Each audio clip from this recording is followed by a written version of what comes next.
कल माननीय शिक्षा मंत्री जी ने, गोविंद सिंह डोटासरा जी ने एक प्रेस कॉन्फ्रेंस की। उसमें एक बिंदु था और उस बिंदु में स्पष्ट तौर से आदेश था कि जिन लोगों ने स्नातक में जिस विषय से की हुई है और उसी विषय से अगर पोस्ट ग्रेजुएट किया है या स्नातकोत्तर किया है, उसी के आधार पे यदि वो फर्स्ट ग्रेड की तैयारी कर रहा है तो अलाउ होगा, वरना वो बाहर हो जाएगा। इसके अलावा उन्होंने पदोन्नति वगैरह कई बातें रखी थी। लेकिन वो लोग जो परेशान हो गए, जिन्होंने लगभग राजस्थान के 60 से 70% युवा वो परेशान हो गए, जिन्होंने काफी सालों से मेहनत कर रहे हैं, काफी सालों से तैयारी कर रहे हैं, जिनकी ओवरेज हो रही है। तो ये एक 50 साल के बाद में संशोधन हुआ है, लेकिन इसमें कोई समय का रेट्रोस्पेक्टिव इफेक्ट का इनका कोई जिक्र नहीं किया गया। तो इससे काफी राजस्थान के युवा प्रभावित है। इसी मुद्दे को लेके आज रात को ही दीपेंद्र भाई साहब ने कहा था ये मुद्दा गलत है और उनका शायद तक इनका शेड्यूल एक फिक्स होता है कि ये जिस टाइम पे सोते हैं और उनका उठना फिक्स होता है कि 5 बजे वार्म अप करने के लिए। लेकिन मुझे सुबह ही फोन करके कह दिया कि इतने लोगों के फोन मैसेज आ रहे हैं, इसलिए इस पे कुछ करना पड़ेगा। तो एक बार रूबरू कराता हूं एक बार सभी लोगों को। डॉक्टर दीपेंद्र जी शर्मा बड़े भाई साहब, नमस्कार भाई साहब। नमस्कार मेरे युवा साथियों। जोर से जोर। आज एक बहुत बड़ी चिंता का विषय आपके सामने आया है कि कल सरकार ने राजस्थान सेवा नियम RSR के नियमों में बहुत बदलाव किया है। 51 साल बाद सरकार ने RSR के नियम्स को चेंज करने का प्रयास किया है। अच्छी बात है, सरकार के फैसले अच्छे ही होते हैं, हमें उन पे हमेशा विवाद नहीं करना चाहिए। सरकार का ऐतिहासिक फैसला रहा कि स्कूल व्याख्याता भर्ती में मिनिमम 40% नंबर आपको लाने होंगे, तभी आप स्कूल व्याख्याता के योग्य होंगे। निसंदेह सरकार के द्वारा क्वालिटी एजुकेशन के लिए अच्छा फैसला किया गया है। और जो विभागीय पदोन्नति का मामला है या अन्य कोई मामले हैं, वो सरकार के फैसले अच्छे हैं, हम इनका स्वागत करते हैं कि पहली बार हमारे राज्य के शिक्षा मंत्री महोदय ने अच्छी बात उठाई है कि क्वालिटी एजुकेशन, गुणवत्ता युक्त शिक्षा बालकों को मिले। जिस ढर्रे पे प्राइवेट स्कूलें चल रही हैं और सरकारी स्कूलों में नामांकन कम हो रहा है, कहीं ना कहीं ये उन अयोग्य शिक्षकों के कारण सरकार को इसका खामियाजा भुगतना पड़ रहा था। सरकार के द्वारा मिनिमम 40% अंक जो किए हैं स्कूल व्याख्याता भर्ती के लिए, वह फैसला निसंदेह स्वागत योग्य है और हम सरकार का स्वागत करते हैं, आभार व्यक्त करते हैं। साथ ही साथ सरकार ने एक हाथ से खुशियां दी हैं और दूसरे हाथ से हमारे बहुत सारे युवा साथियों को निराशा की तरफ धकेलने का काम किया है।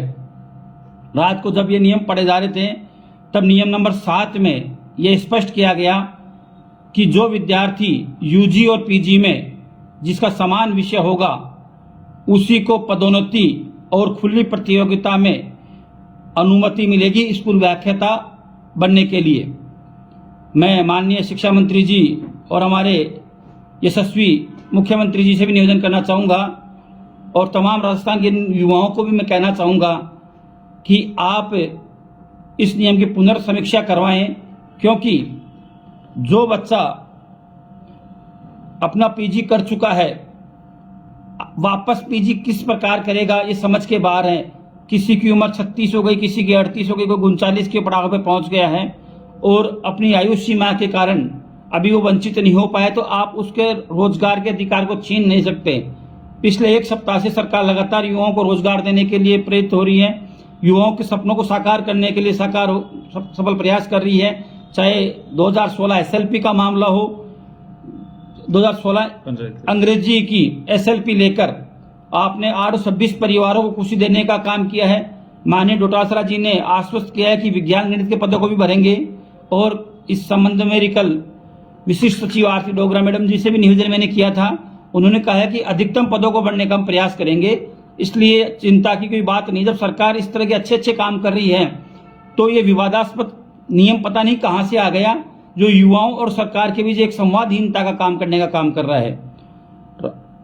लोक प्रशासन में वाद प्रतिवाद और संवाद तीनों बातें बराबर चलती हैं और हम इसका समर्थन भी करते हैं, क्योंकि सरकार हमेशा अच्छा काम कर रही है। आज पटवारी की लंबे समय से जो पेंडिंग डेट थी उस पर घोषणा की है। इससे पहले एलडीसी पंचायत राज में सरकार काम कर रही है, अच्छा काम कर रही है। लेकिन जो स्कूल व्याख्याता भर्ती का मामला है, मैं आप लोगों के माध्यम से सरकार से आग्रह करता हूं, निवेदन करता हूं कि जो युवा अपने स्नातक कर चुके हैं, पीजी कर चुके हैं, उनको रोजगार से वंचित मत करो। गुणवत्ता युक्त शिक्षा हर बच्चे का अधिकार है, लेकिन आप केवल स्नातक और स्नातकोत्तर में अलग अलग विषय होने के कारण उस शिक्षक की योग्यता का पैरामीटर निर्धारित नहीं कर सकते। जब आपका पेपर 450 नंबर का स्कूल व्याख्याता का पेपर होता है, उसमें 300 नंबर यानी 70% उस विषय से संबंधित क्वेश्चन आपसे पूछे जाते हैं। जो व्यक्ति 70% विषय के ज्ञान को लेकर लाखों बच्चों के बीच कंपटीशन फाइट करता है, आप क्या उसकी योग्यता पे सवाल खड़ा कर रहे हैं? क्या उसने अपने विषय का गहन अध्ययन नहीं किया? हो सकता है उसके परिस्थिति कुछ अलग रही हो, क्योंकि जो ग्रामीण परिवेश के अधिकतर किसानों के बच्चे हैं, गरीब किसान मजदूर का बेटा है, जो लोअर मिडिल क्लास में या मिडिल क्लास में है, वो अभ्यर्थी अधिकतर शिक्षक पेशे को चुनते हैं। हाई प्रोफाइल व्यक्ति, क्रिमिनल बच्चे IAS, RS, CS, MBBS, IIT इनको चुनते हैं। ये मजदूर गरीब किसान के बच्चे कहाँ जाएंगे? राज्य में 50 साल बाद कानून में चेंज हुआ है। 1971 के सेवा नियमों को चेंज 2021 में किया गया है। सरकार ने अच्छा प्रयास किया है, लेकिन जब 2021 में नियम चेंज हो रहे हैं, लेकिन जिन युवाओं ने 2021-22 तक स्नातक कर लिया है, उनको इस नियम से छूट मिलनी चाहिए। यूजीसी के द्वारा भी इस तरह की छूट दी हुई है। जिन अभ्यर्थियों ने 2009 से पहले पीएचडी कर रखा है, उन पीएचडी करे हुए अभ्यर्थियों के लिए यूजीसी ने गाइडलाइन जारी कर रखी है कि यदि आपका नेट या सेट नहीं होता है तो आप अपने टॉपिक से संबंधित 2 रिसर्च पेपर इंटरनेशनल पब्लिकेशन में या नेशनल पब्लिकेशन में प्रकाशित कराओ। आपको यूजीसी एक सर्टिफिकेट देगी, विश्वविद्यालय एक सर्टिफिकेट देगा, जिसके माध्यम से आपकी एलिजिबिलिटी नेट के बराबर होगी। जब यूजीसी ऐसा काम कर रही है तो मैं समझता हूं कि राज्य सरकार संवेदनशील है, युवाओं के लिए प्रतिबद्ध है, और सभी प्रशासनिक अधिकारी इस मामले के तह में जाकर इस मामले की समीक्षा करेंगे। एक बात इसके अलावा मैं ये भी बताना चाहूंगा आपको कि जब एक व्यक्ति जिसका साइंस बैकग्राउंड होता है या कॉमर्स बैकग्राउंड होता है, वो अपनी परिस्थिति के कारण आर्ट्स के बैकग्राउंड के किसी सब्जेक्ट में पीजी कर लेता है, और अपनी इस पीजी के विषय की गहनता के आधार पर वो नेट सेट पीएचडी कर लेता है, और पीएचडी करने के बाद में वह कॉलेज लेक्चर के योग्य हो जाता है। जब यूजी पीजी के सब्जेक्ट में अंतर के बावजूद सरकार किसी व्यक्ति को कॉलेज लेक्चर के लिए अलाउ कर रही है, तो हम तो स्कूल व्याख्याता के लिए आपसे आग्रह कर रहे हैं मंत्री महोदय, क्योंकि ये नियम आप अच्छी प्रयास कर रहे हैं, लेकिन ये नियम 2022 के बाद लागू करें। वर्तमान सत्र 2021-22 चल रहा है। 21-22 में जिन अभ्यर्थियों ने पीजी कर लिया है, उनको इस ओपन भर्ती से वंचित ना करें। हाँ, आपकी बात यह है कि पदोन्नति में इस नियम को आप लागू करें कि साइंस वाले आर्ट्स कैसे पढ़ाएंगे, या कॉमर्स वाले आर्ट्स कैसे पढ़ाएंगे, या नॉन सब्जेक्ट वाले कैसे पढ़ाएंगे। आप इसको पदोन्नति में लागू कीजिए, क्योंकि स्कूल व्याख्याता के पद 50% से भरे जाते हैं। 50% पद आपके पदोन्नति से और 50% पद आपके डायरेक्ट ओपन भर्ती से भरे जाते हैं। तो आप इस ओपन भर्ती के द्वार को खुला रखें, क्योंकि 50 साल के इस सेवा नियमों को आप एक समय में चेंज कर देंगे तो मैं समझता हूँ राजस्थान के युवाओं के साथ कुठाराघात होगा। किसी राज्य में इस तरह का नियम नहीं है। इवन डेट सेंट्रल के द्वारा जो परीक्षा आयोजित होती हैं, चाहे डीएसएसबी की हो, चाहे केबीएस की हो, चाहे एनबीएस की हो, सभी परीक्षाओं में स्नातक के विषय को आधार बनाकर स्कूल व्याख्याता के पद पर नियुक्ति दी जाती है। तो आपसे सब इतना ही निवेदन है कि इस नियम की पुनर्समीक्षा कराएं, क्योंकि जो बच्चा 5 साल पहले पीजी कर चुका या 10 साल पहले पीजी कर चुका, उसकी उम्र 36-38 साल हो गई, उसको अपने परिवार के भरण पोषण की चिंता होती है, अपने कैरियर की चिंता होती है, वो अब दोबारा पीजी कैसे कर पाएगा। आप उसके जो सपने उसने देख रखे हैं स्कूल व्याख्याता बनने के, तो मैं तो आपसे और मुख्यमंत्री जी से यही निवेदन करूंगा, शिक्षा मंत्री महोदय, कि आप इन युवाओं की बात को समझें। आप इसमें ओपन भर्ती परीक्षा के लिए इस राइडर को हटाएं। दूसरी बात, जब आपने कॉमर्स वाले व्यक्तियों को रीट लेवल 2 एसएसटी में अलाउ किया है, तो क्या फिर वो प्रमोशन में योग्य नहीं होंगे? जब रीट लेवल 2 में एसएसटी में कॉमर्स वाले अभ्यर्थी अलाउ हुए हैं, तो इन फ्यूचर वो लेवल सेकंड ग्रेड भी जाएंगे और उसके बाद फर्स्ट ग्रेड में भी उनकी पदोन्नति होनी चाहिए। तो ये कंट्रोवर्सी वाली बात हो जाएगी विभाग के लिए भी और अभ्यर्थियों के लिए भी। जिन अभ्यर्थियों ने पीजी के आधार पर, सरकार ने बहुत बड़ा ऐतिहासिक फैसला किया है, पिछले 10 साल में माननीय शिक्षा मंत्री जी के निर्देशानुसार हमारे निदेशक सौरभ स्वामी जी ने यह ऐतिहासिक फैसला किया कि पीजी के अंकों के आधार पर भी अभ्यर्थियों को रीट में बैठने दिया जाएगा। यह एक ऐतिहासिक फैसला था, लेकिन क्या आप इस बात को भी स्वीकार कर रहे हैं कि जो नियम अब लागू होगा पीजी और यूजी में सेम विषय वाला है, तो क्या उनके लिए वो कठिनाई का नहीं कारण बन पाएगा? तो मैं आप तमाम शिक्षाविदों से, जो शैक्षिक संगठन मेरे को इस चैनल के माध्यम से सुन रहे हैं, तमाम युवा साथी जो मेरे को सुन रहे हैं, मैं सभी को एक ही बात मैं कहना चाह रहा हूं कि आप सरकार से निवेदन करें, अपनी मांग करें और इस बात को आगे तक पहुंचाएं कि जब तक 2021-22 के सत्र की डिग्री जिन बच्चों ने स्नातक के बाद स्नातकोत्तर जिस विषय में कर लिया है, उनको इस नियम से छूट मिलनी चाहिए और समान विषय का मामला केवल पदोन्नति में ही शामिल किया जाना चाहिए। अन्यथा राजस्थान का एक बहुत बड़ा वर्ग 70% बच्चे सरकार से नाराज हो जाएंगे, उनके स्कूल व्याख्याता बनने के सपने चूर चूर हो रहे हैं। 3 साल बाद भर्ती आ रही हैं, 2018 में भी विज्ञप्ति आई थी, 2021 में भर्ती आ रही है और उससे पहले ही आपने लाखों बच्चों को ओपन प्रतियोगिता परीक्षा से वंचित कर दिया। ये प्राकृतिक न्याय के खिलाफ है और सरकार से उम्मीद करता हूं कि इसका एक पुनर्विचार करेगी और युवाओं को राहत प्रदान करेगी। धन्यवाद।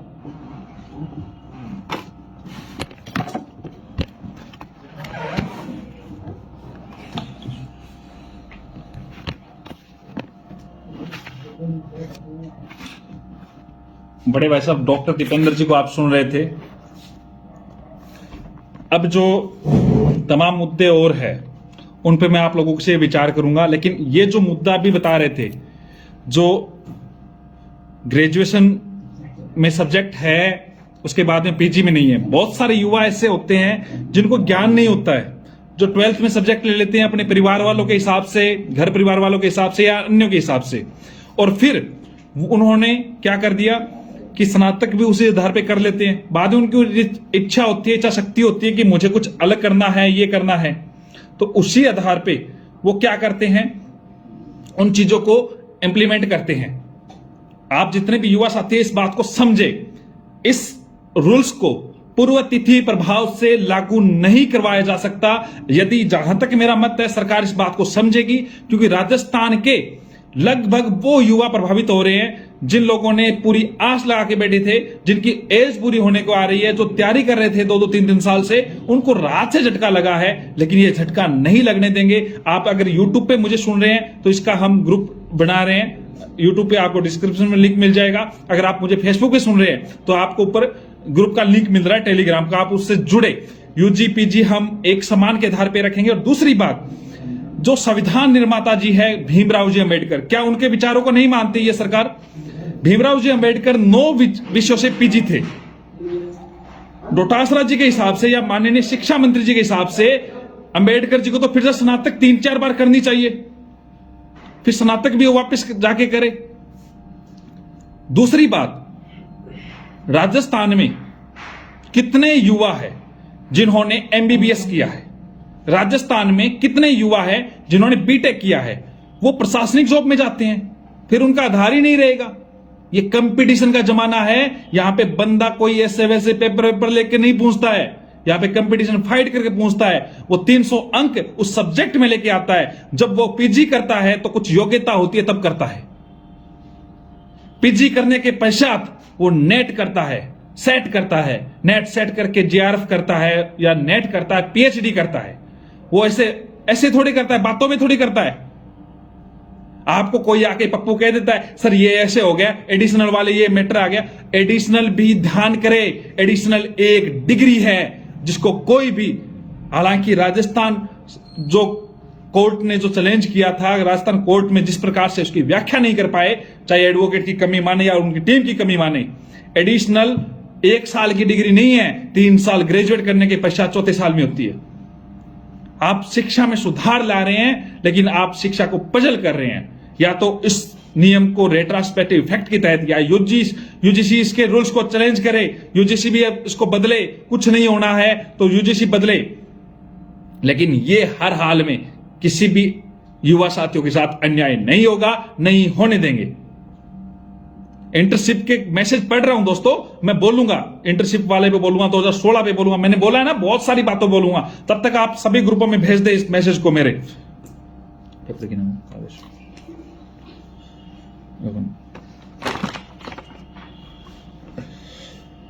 दोस्तों, एक बहुत बड़ा तबका प्रभावित हो रहा है इस मैटर से, और प्रभावित नहीं है जिनकी आस थी एक बहुत बड़े तबके की कि ये होना चाहिए। कल के स्टेटमेंट के पश्चात इतने कॉल आए हैं जिसकी कोई सीमा नहीं है। दोस्तों, आप सभी ग्रुपों से जुड़े, यदि सरकार को हम विनती करेंगे, अनुलोम विलोम करेंगे, और जिस प्रकार कॉमर्स वाले अलाउ हुए एसएसटी में लेवल 2 में, कई लोगों ने कह दिया सरकार ने ये कर दिया, एक तरफ कॉमर्स वालों को अलाउ कर रही है और इनको बाहर कर रही है। तो दोस्तों, आपको बता देता हूं, न्यायपालिका ने कॉमर्स वालों को अलाउ किया था और इनको करना पड़ा, यहां भी करना पड़ेगा। 2022 से पहले किसी भी हालात में यह नियम लागू नहीं होगा। बहुत सारे युवा ये बार बार ये सोचते हैं कि क्या हो गया, कैसे हो गया। दोस्तों, किसी भी प्रकार से आपके साथ कुठारघात नहीं होगा। आप बेधड़क तैयारी कीजिए, ये मेरा वादा है, आपको कोई बाहर नहीं करेगा।